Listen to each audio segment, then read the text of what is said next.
gelap, mencekam. Hanya detak jantungmu yang memecah kesunyian. Kau pikir semua sudah berakhir setelah pemakaman itu. Tapi, apa yang terjadi jika yang kembali ke rumah bukanlah orang yang kau kenal? Apa yang terjadi jika senyum yang kau lihat menyimpan rahasia kematian yang tak terucap? Malam ini, bersiaplah, karena yang pulang mungkin bukan ibumu.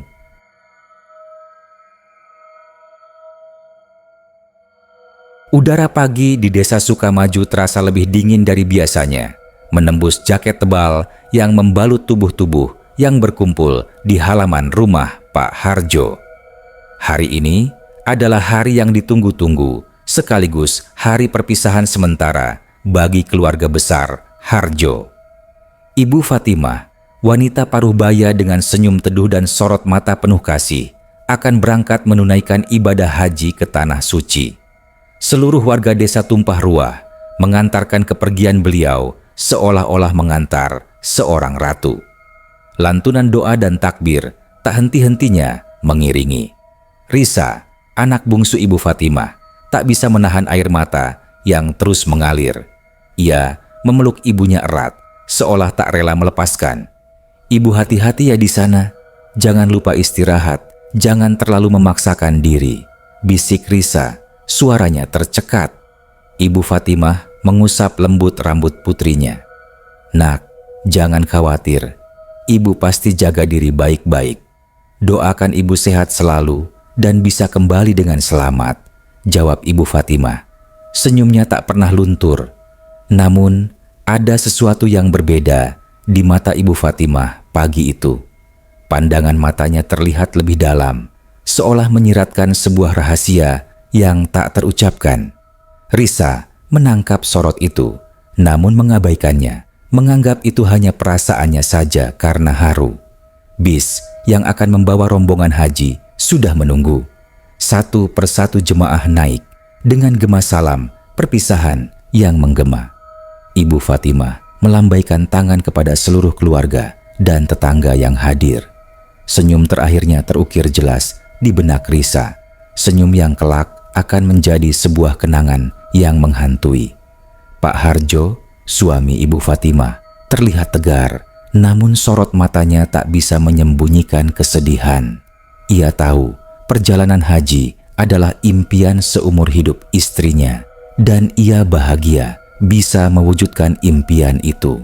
Namun, perasaan hampa mulai merayapi hatinya, seperti sebuah firasat buruk yang belum terdefinisi. 3 hari berlalu sejak keberangkatan Ibu Fatimah. Kabar dari Tanah Suci sampai ke telinga keluarga melalui sambungan telepon. Ibu Fatimah dikabarkan sedikit kurang sehat, mengalami demam dan batuk ringan. Risa dan Pak Harjo tentu saja khawatir, namun mereka berusaha menenangkan diri, meyakini bahwa itu hanyalah efek dari perubahan cuaca dan kelelahan perjalanan. "Pasti cuma kecapekan, Nak.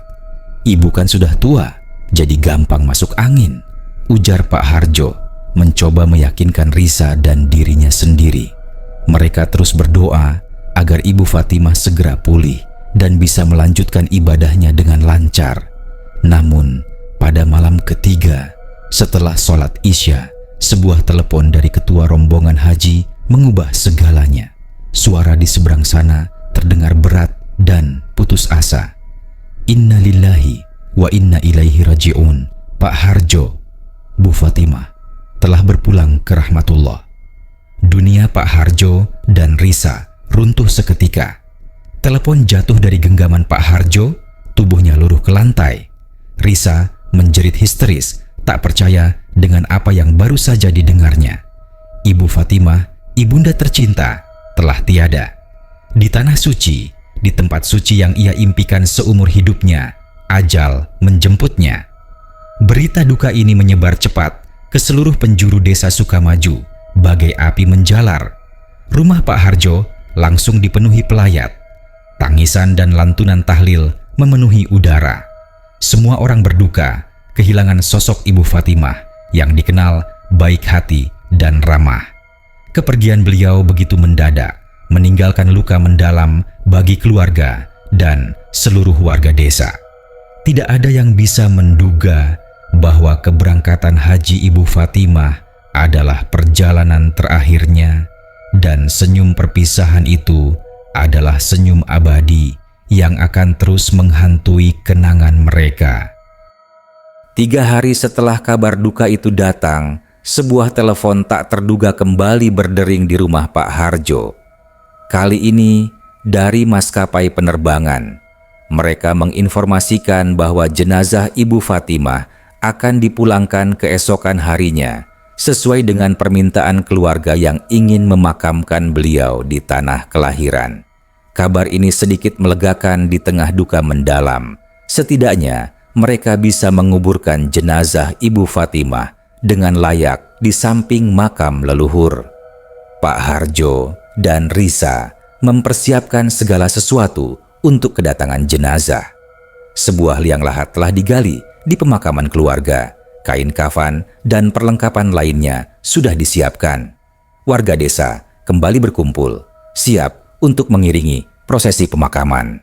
Pagi harinya, sebuah ambulans berwarna putih tiba di depan rumah Pak Harjo, diikuti oleh beberapa mobil keluarga jemaah lain yang kebetulan pulang bersamaan. Saat peti jenazah diturunkan, suasana haru kembali menyelimuti. Risa tak kuasa menahan tangisnya, jatuh berlutut di samping peti. Pak Harjo mendekat, menatap peti kayu itu dengan mata sembab. Namun, ada sesuatu yang aneh. Peti itu terasa terlalu ringan. Firasat tak enak mulai merayapi hatinya. Ia mencoba menepisnya, mungkin karena efek guncangan batin yang ia alami. Ketika peti dibuka di ruang tamu, di hadapan para pelayat, semua orang terkesiap. Wajah Ibu Fatimah memang terlihat damai, seolah sedang tertidur. Namun, kulitnya tampak sangat pucat, bahkan lebih pucat dari orang meninggal pada umumnya. Matanya sedikit terbuka, menatap kosong ke atas, seolah terkejut. Bibirnya sedikit tertarik ke samping, membentuk seringai tipis yang nyaris tak terlihat.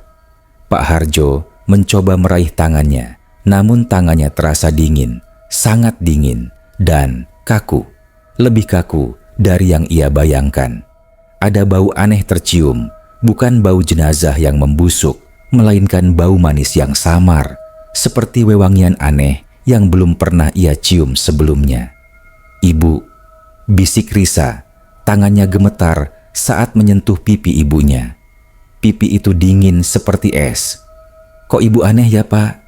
tanyanya lirih pada Pak Harjo yang juga merasakan keanehan serupa. Pak Harjo hanya menghela napas panjang, mencoba merasionalisasi. "Mungkin karena sudah lama di perjalanan, Nak. Wajar kalau begini," jawabnya. Meski dalam hati ia tahu ada sesuatu yang tidak beres. Prosesi pemakaman berjalan lancar, meskipun diselimuti oleh kejanggalan yang dirasakan beberapa orang. Saat jenazah hendak dimasukkan ke liang lahat, tiba-tiba seekor kucing hitam melompat dan mengais-ngais tanah di dekat makam, mengeong keras seolah tak suka. Beberapa orang mengusirnya, namun kucing itu kembali lagi, menatap peti dengan sorot mata yang aneh. Kejadian ini membuat beberapa orang merinding. Setelah jenazah dikuburkan dan doa-doa dipanjatkan, pelayat mulai bubar satu persatu. Keluarga inti kembali ke rumah, mencoba melewati malam pertama tanpa Ibu Fatimah. Namun, keanehan tidak berakhir di situ. Malam itu, saat semua orang terlelap, Risa terbangun karena suara aneh dari dapur. Seperti ada seseorang yang sedang memotong sayuran dengan pisau. Risa bangkit dari tempat tidur, jantungnya berdegup kencang. Ia mengira Pak Harjo yang terbangun. Perlahan, ia berjalan menuju dapur. Lampu dapur redup dan samar-samar ia melihat siluet seseorang berdiri membelakanginya, seolah sedang sibuk di meja makan. "Bapak, belum tidur?" tanya Risa. Suaranya sedikit bergetar. Siluet itu tidak menjawab. Risa mendekat, dan saat ia melihat lebih jelas, tubuhnya membeku. Sosok itu mengenakan daster yang persis sama dengan daster kesukaan Ibu Fatimah. Daster batik berwarna coklat. Rambutnya tergerai panjang, persis seperti rambut ibunya. Namun, punggungnya terasa terlalu kaku dan gerakannya terasa lambat, tidak seperti Ibu Fatimah yang gesit. Risa mencoba memanggil lagi, namun sosok itu tetap membisu. Tiba-tiba, sosok itu berbalik perlahan. Risa nyaris menjerit. Wajahnya itu wajah Ibu Fatimah, namun matanya kosong, hitam legam, dan bibirnya kembali menyeringai tipis, bahkan lebih lebar dari saat di peti jenazah. Dari mulutnya terdengar suara bisikan yang dingin. "Anakku, kau sudah pulang." Risa mundur perlahan, ketakutan yang luar biasa merayapinya. Ini bukan ibunya. Ini bukan Ibu Fatimah. Ia tahu itu. Ia berbalik dan berlari sekencang-kencangnya kembali ke kamar, mengunci pintu dan meringkuk di pojok ruangan. Tubuhnya gemetar hebat. Ia tidak tahu apakah itu mimpi buruk atau kenyataan, namun bayangan seringai itu terus terbayang di matanya. Kejadian ini menjadi awal dari teror yang akan segera menghantui keluarga Harjo. Sejak malam itu, teror mulai menghantui rumah Pak Harjo. Risa tidak berani menceritakan apa yang dilihatnya kepada Pak Harjo, takut dikira berhalusinasi atau stres karena kehilangan. Namun, ia tidak bisa lagi tidur nyenyak. Setiap malam, ia mendengar suara-suara aneh dari dapur. Suara pisau beradu dengan talenan, suara langkah kaki yang berat, dan terkadang bisikan-bisikan dingin yang memanggil namanya, "Risa, anakku." Suara itu persis seperti suara Ibu Fatimah, namun lebih serak dan berat, seolah datang dari kedalaman bumi. Risa selalu mengunci kamarnya dari dalam, meringkuk ketakutan di balik selimut, berharap suara-suara itu lenyap. Keanehan tidak hanya dirasakan oleh Risa. Pak Harjo juga mulai merasakan hal yang sama. Beberapa kali, ia terbangun di tengah malam karena merasakan hawa dingin yang menusuk tulang, padahal ia sudah memakai selimut tebal. Ia juga sering mencium bau wewangian aneh yang sama, seperti bau yang tercium dari jenazah Ibu Fatimah saat di peti, bau manis yang memuakkan. Bahkan, suatu malam, ia melihat bayangan hitam melintas cepat di lorong rumah, persis seperti siluet seorang wanita dengan daster panjang. Pak Harjo mencoba mencari tahu, namun tidak ada apa-apa. Ia mulai berpikir apakah ia juga berhalusinasi. Keesokan harinya, Risa memberanikan diri menceritakan apa yang ia alami kepada Pak Harjo. "Pak, aku takut. Aku sering dengar suara-suara aneh di dapur, kayak ada yang masak. Terus semalam aku lihat ibu." Risa tidak sanggup melanjutkan.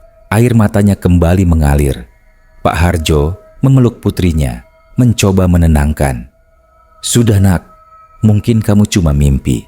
Jangan terlalu dipikirkan," ujarnya, meski hatinya sendiri dipenuhi kegelisahan. Ia tidak ingin Risa semakin tertekan. Namun, teror semakin menjadi-jadi. Barang-barang di rumah sering berpindah tempat dengan sendirinya. Vas bunga yang semula di meja ruang tamu tiba-tiba ditemukan di dapur. Pakaian yang sudah dilipat rapi di lemari keesokan harinya sudah berantakan di lantai. Suatu pagi, Pak Harjo menemukan foto pernikahannya dengan Ibu Fatimah tergeletak di lantai dengan bingkainya pecah, seolah sengaja dijatuhkan. Kaca fotonya retak tepat di wajah Ibu Fatimah. Firasat buruk semakin kuat mencengkeram Pak Harjo. Puncaknya terjadi pada malam kelima setelah pemakaman. Risa terbangun karena suara bisikan yang sangat dekat di telinganya. "Bangun nak, temani ibu di dapur." Risa membuka mata perlahan dan terkesiap. Sosok Ibu Fatimah berdiri di samping tempat tidurnya dengan wajah pucat dan mata hitam legam yang menatap kosong. Senyum mengerikan itu kembali terukir di bibirnya. Sosok itu tidak bergerak, hanya berdiri di sana, memancarkan aura dingin yang membekukan. Risa tidak bisa berteriak, suaranya tercekat di tenggorokan. Ia hanya bisa menatap sosok itu dengan mata terbelalak ketakutan. Tiba-tiba, sosok itu mengulurkan tangan yang dingin dan kaku, mencoba menyentuh pipi Risa. Risa refleks beringsut mundur, menjauh dari jangkauan tangan itu. Sosok itu hanya menatapnya tanpa ekspresi, lalu perlahan berbalik dan berjalan menuju pintu. Langkah kakinya terdengar berat dan menyeret, seolah menahan beban yang tak terlihat. Risa menahan napas, menunggu sosok itu menghilang dari pandangannya. Setelah memastikan sosok itu benar-benar pergi, Risa melompat dari tempat tidur, berlari menuju kamar Pak Harjo dan menggedor pintu dengan panik. Pak, bangun, ada ibu di kamar," teriak Risa histeris. Pak Harjo terbangun kaget. Ia membuka pintu dan melihat Risa gemetar hebat, wajahnya pucat pasi. Risa menceritakan apa yang dialaminya, kali ini dengan lebih detail. Pak Harjo akhirnya tidak bisa lagi menyangkal. Ia tahu apa yang terjadi di rumah mereka bukan lagi sekadar halusinasi atau mimpi buruk. Ada sesuatu yang tidak beres dengan kedatangan Ibu Fatimah. Ketakutan yang selama ini ia tepis, kini menjadi kenyataan yang mengerikan. Ia memeluk Risa erat, mencoba memberikan kekuatan, namun hatinya sendiri dipenuhi oleh kegelisahan yang mendalam. Mereka berdua tahu, mereka harus mencari tahu apa yang sebenarnya terjadi. Keesokan harinya, dengan wajah pucat dan mata bengkak, Pak Harjo dan Risa memutuskan untuk mencari bantuan. Mereka tidak bisa lagi tinggal diam dengan teror yang menghantui. Mereka pergi ke rumah Pak Kiai Hasan, seorang ulama karismatik di desa itu, yang juga dikenal memiliki kemampuan spiritual. Pak Kiai Hasan mendengarkan cerita mereka dengan seksama. Sesekali mengangguk, sorot matanya menunjukkan pemahaman. Setelah Pak Harjo dan Risa selesai bercerita, Pak Kiai Hasan menghela napas panjang. "Saya sudah menduga ada yang tidak beres sejak kalian menguburkan jenazah almarhumah Fatimah," ucapnya tenang. "Ada aura yang berbeda, energi yang terasa sangat dingin, bukan aura orang yang meninggal dengan tenang." Pak Harjo dan Risa terkejut mendengar pernyataan itu. Pak Kiai Hasan kemudian menyarankan mereka untuk kembali ke rumah dan melakukan salat istikharah, memohon petunjuk kepada Allah. Ia juga memberikan beberapa ayat suci yang harus mereka bacakan di setiap sudut rumah. Malam harinya, Pak Harjo dan Risa mengikuti saran Pak Kiai Hasan. Mereka salat, berdoa, dan membacakan ayat-ayat suci di setiap ruangan. Suasana rumah terasa sedikit lebih tenang, namun hawa dingin masih terasa. Risa, meskipun takut, memberanikan diri untuk mencoba tidur. Sekitar pukul 2 dini hari, Risa terbangun karena mendengar suara ketukan di jendela kamarnya. Awalnya pelan, lalu semakin keras. Jendela kamarnya menghadap ke halaman belakang, di mana terdapat pohon mangga tua yang rindang. Risa berusaha tidak memperdulikannya, menarik selimut hingga menutupi kepalanya. Namun, ketukan itu semakin brutal, seolah ada yang mencoba mendobrak masuk. Risa memberanikan diri mengintip dari balik selimut. Jendela itu bergetar hebat. Lalu, perlahan, bayangan hitam muncul di balik kaca jendela. Sosok itu adalah Ibu Fatimah dengan wajah pucat, mata hitam legam, dan seringai yang semakin lebar. Giginya tampak lebih panjang dan runcing. Ia menatap Risa dengan tatapan kosong, dan tangannya yang dingin menempel di kaca, membuat embun terbentuk. Lalu, suara bisikan menyeramkan terdengar dari balik jendela. "Risa, ikutlah dengan ibu. Ibu sendirian." Risa menjerit sekencang-kencangnya, membangunkan Pak Harjo yang tidur di kamar sebelah. Pak Harjo bergegas masuk ke kamar Risa. dan melihat sosok menyeramkan di balik jendela. Ia langsung membaca ayat kursi sekuat tenaga. Sosok itu terkesiap, lalu perlahan menghilang. Ketukan di jendela pun berhenti. Pak Harjo memeluk Risa yang gemetar hebat. Ia tahu ini bukan sekadar arwah. Ini adalah sesuatu yang lebih jahat. Keesokan paginya, Pak Harjo kembali menemui Pak Kyai Hasan menceritakan kejadian semalam. Pak Kyai Hasan terdiam sesaat, lalu berkata, "Saya sudah merasakan ada kekuatan jahat yang menguasai jasad almarhumah Fatimah.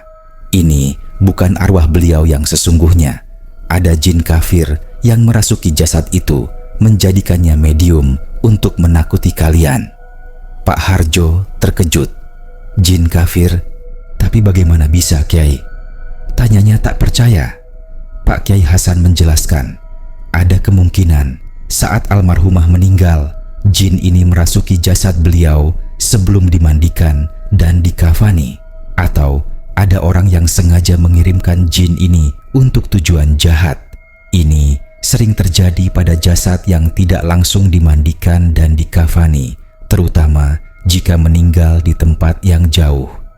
Pak Kyai Hasan melanjutkan, jin ini akan terus mengganggu kalian, bahkan mungkin mencoba mencelakai, karena kalian adalah keluarga darah dari jasad yang mereka kuasai. Kalian harus segera mencari tahu di mana makam asli arwah almarhumah Fatimah yang sesungguhnya. Pak Harjo dan Risa saling pandang. Pikiran mereka kalut. Jika jenazah yang mereka kuburkan adalah jasad yang dirasuki jin, lantas di mana jasad asli Ibu Fatimah? Dan mengapa jin itu ingin menipu mereka? Sebuah teka-teki mengerikan mulai terkuak, membawa mereka pada sebuah misteri yang jauh lebih gelap dari yang mereka bayangkan. Mereka harus bertindak cepat sebelum jin itu benar-benar menguasai hidup mereka. Setelah mendengar penjelasan Pak Kyai Hasan, Pak Harjo dan Risa merasa seperti ditimpa beban yang sangat berat. Bagaimana mungkin jenazah yang mereka kuburkan bukanlah Ibu Fatimah yang sesungguhnya? Dan di mana arwah Ibu Fatimah yang asli? Mereka segera menghubungi ketua rombongan haji Ibu Fatimah di Tanah Suci, Pak Hashim. Dengan suara bergetar, Pak Harjo menceritakan semua kejanggalan yang mereka alami, mulai dari bau aneh pada jenazah, hawa dingin yang selalu menyelimuti rumah, hingga penampakan dan teror yang mereka alami. Pak Hashim di ujung telepon terdiam cukup lama. "Pak Harjo, saya juga sebenarnya merasakan keanehan saat pemakaman Bu Fatimah di sini," ujarnya ragu-ragu. "Waktu itu, Bu Fatimah meninggal mendadak setelah sholat Isya. Jenazah beliau langsung saya mandikan dan kafani sendiri sesuai syariat. Tapi ada sesuatu yang aneh saat saya memandikannya. Air yang saya gunakan untuk memandikan beliau, entah mengapa, tidak bisa membersihkan bau aneh yang melekat di tubuh beliau. Bau manis yang menyengat, seperti bau kembang setaman yang dicampur dengan bau tanah." Pak Hashim berhenti sejenak, mengambil napas. Lalu, saat saya mengafani, mata beliau sedikit terbuka, menatap saya. Saya sempat merinding, tapi saya pikir itu hanya efek kelelahan saya saja. Pak Hashim melanjutkan, "Setelah dimandikan, jenazah beliau saya letakkan di salah satu kamar di penginapan kami. Malam itu, saya dan beberapa jemaah lain berjaga. Tapi kami semua mendengar suara-suara aneh dari kamar Bu Fatimah. Seperti suara orang menangis, tapi bukan tangisan kesedihan, melainkan tangisan yang mengerikan, seperti suara rintihan tertahan. Kami mencoba masuk, tapi pintunya terkunci dari dalam. Kami bahkan sampai mendobrak pintu, tapi tidak ada siapa-siapa di dalam. Jenazah Bu Fatimah tergeletak rapi di sana, seolah tidak terjadi apa-apa. Kami semua ketakutan, Pak." Penjelasan Pak Hashim semakin memperkuat dugaan Pak Kyai Hasan. Jasad Ibu Fatimah memang telah dirasuki oleh sesuatu yang jahat sejak di Tanah Suci. Lalu, jenazah Bu Fatimah yang kami kuburkan di sini, itu jenazah siapa, Pak Hashim? Tanya Risa dengan suara gemetar. Pak Hashim terdiam lagi. Saya tidak tahu persis, Nak, tapi saya pernah mendengar cerita dari penduduk setempat di sini. Ada sebuah tradisi lama di beberapa desa terpencil di sekitar Makkah. Jika ada jemaah haji yang meninggal dunia dan tidak ada keluarga yang menjemput, kadang ada sekelompok orang yang mengambil jasadnya untuk ritual aneh. Mereka percaya jasad orang yang meninggal di Tanah Suci memiliki kekuatan spiritual yang tinggi. Mata Pak Harjo dan Risa terbelalak. Ritual aneh? Maksudnya apa, Pak Hashim? Desak Pak Harjo. Entahlah, Pak, saya tidak berani menduga-duga. Tapi ada yang bilang jasad itu digunakan untuk ilmu hitam, seperti pesugihan atau penglaris, atau bahkan digunakan sebagai wadah untuk jin-jin jahat. Jelas Pak Hashim dengan nada bergetar. Tapi itu hanya rumor, Pak. Saya tidak bisa memastikan kebenarannya. Pak Hashim kemudian memberikan sebuah petunjuk. Satu hal yang pasti, Pak. Ada sebuah desa terpencil tidak jauh dari Makkah, namanya Desa Al-Maut. Di sana ada makam umum yang aneh, tidak seperti makam pada umumnya. Konon, makam itu khusus untuk jenazah-jenazah yang tidak diakui atau jenazah yang digunakan untuk ritual tertentu. Saya hanya bisa memberikan petunjuk itu. Setelah menutup telepon, Pak Harjo dan Risa terdiam. Mereka sekarang tahu bahwa jenazah yang mereka kuburkan di rumah bukanlah jenazah Ibu Fatimah yang sebenarnya. Jasad Ibu Fatimah yang asli kemungkinan besar berada di makam misterius di Desa Al-Maut. Arwah Ibu Fatimah yang sesungguhnya pasti sedang menderita, terperangkap, dan tidak tenang karena jasadnya digunakan untuk hal-hal jahat. Ketakutan bercampur amarah menyelimuti mereka. Mereka harus menemukan jasad asli Ibu Fatimah dan memakamkannya dengan layak. Ini adalah satu-satunya cara untuk menghentikan teror di rumah mereka dan membebaskan arwah Ibu Fatimah dari penderitaan. Pak Harjo memutuskan untuk berangkat ke Tanah Suci secepatnya, ditemani oleh seorang kerabat yang berpengalaman dalam perjalanan jauh. Misi mereka jelas, menemukan Desa Al-Maut, menemukan jasad asli Ibu Fatimah, dan membawa pulang arwahnya. Perjalanan Pak Harjo dan kerabatnya, Paman Rahmat, ke Tanah Suci terasa sangat berat. Bukan hanya karena jauhnya jarak, tetapi juga karena beban mental yang mereka pikul. Setibanya di Makkah, mereka langsung menemui Pak Hashim dan menjelaskan niat mereka untuk mencari Desa Al-Maut.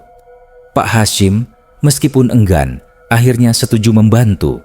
Ia mempertemukan mereka dengan seorang pemandu lokal yang mengerti seluk-beluk daerah terpencil bernama Hamzah. Hamzah, seorang pria tua dengan sorot mata tajam, memandang Pak Harjo dengan curiga saat mendengar nama Desa Al-Maut. Desa itu tidak biasa, Tuan. Banyak cerita seram tentang tempat itu, ujarnya dengan nada berhati-hati. Namun, setelah mendengar cerita lengkap dari Pak Harjo tentang teror yang menimpa keluarganya, Hamzah akhirnya setuju untuk mengantar mereka. Perjalanan menuju Desa Al-Maut sangat sulit. Mereka harus melewati gurun yang tandus dan jalanan yang berbatu. Suasana di desa itu sangat sepi, nyaris tidak ada tanda-tanda kehidupan. Bangunan-bangunan tua yang rapuh berdiri lesu, seolah ditinggalkan. Udara terasa berat, dipenuhi aura mistis yang mencekam.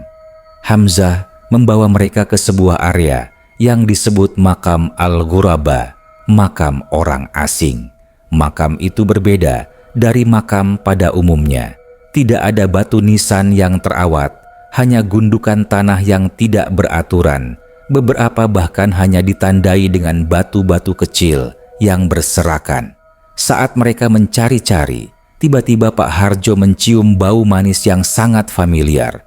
Bau yang sama persis dengan bau yang tercium dari jenazah Ibu Fatimah saat dipulangkan.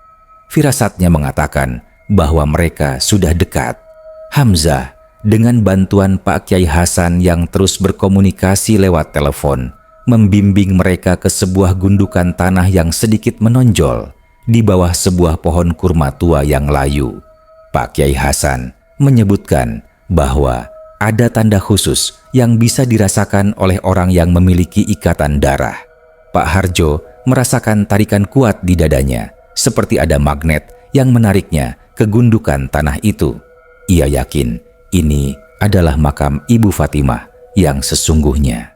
Dengan hati-hati, mereka mulai menggali. Tidak mudah karena tanahnya keras dan berbatu. Setelah beberapa waktu, cangkul mereka membentur sesuatu yang keras, sebuah kain kafan.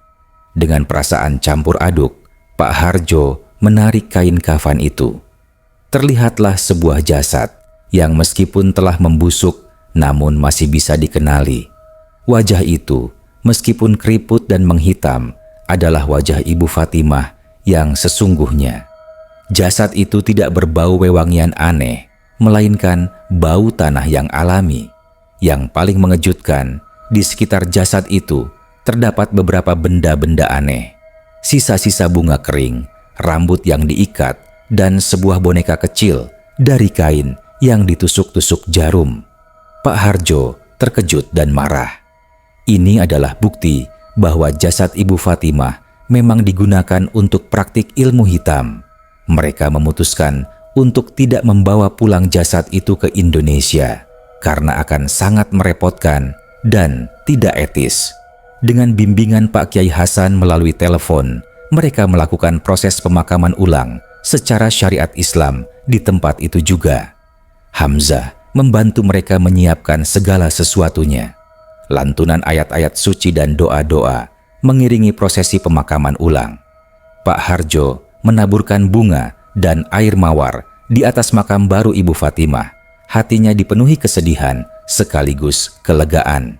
"Ibu, maafkan kami. Semoga Ibu tenang di sini, di tanah suci ini," bisiknya. Air matanya menetes. Setelah selesai memakamkan jasad Ibu Fatimah yang asli, mereka kembali ke rumah. Begitu mereka tiba di desa Sukamaju, sesuatu yang ajaib terjadi. Teror di rumah Pak Harjo langsung lenyap. Suara-suara aneh berhenti, hawa dingin menghilang, dan barang-barang tidak lagi berpindah tempat. Foto pernikahan Pak Harjo dan Ibu Fatimah yang semula pecah, kini utuh kembali, seolah tidak pernah terjadi apa-apa. Bahkan, seringai mengerikan di wajah jenazah yang mereka kuburkan di pemakaman desa, perlahan memudar, digantikan oleh ekspresi yang lebih tenang. Risa, yang mulanya masih dihantui ketakutan, merasakan perubahan itu dengan jelas. Ia bisa tidur nyenyak kembali. Suatu malam, ia bermimpi bertemu Ibu Fatimah. Ibu Fatimah tersenyum kepadanya, senyum yang teduh dan penuh kasih, seperti senyum terakhir Ibu Fatimah saat berangkat haji. "Terima kasih, Nak. Ibu sekarang sudah tenang," bisik Ibu Fatimah dalam mimpi itu, lalu perlahan menghilang dalam cahaya.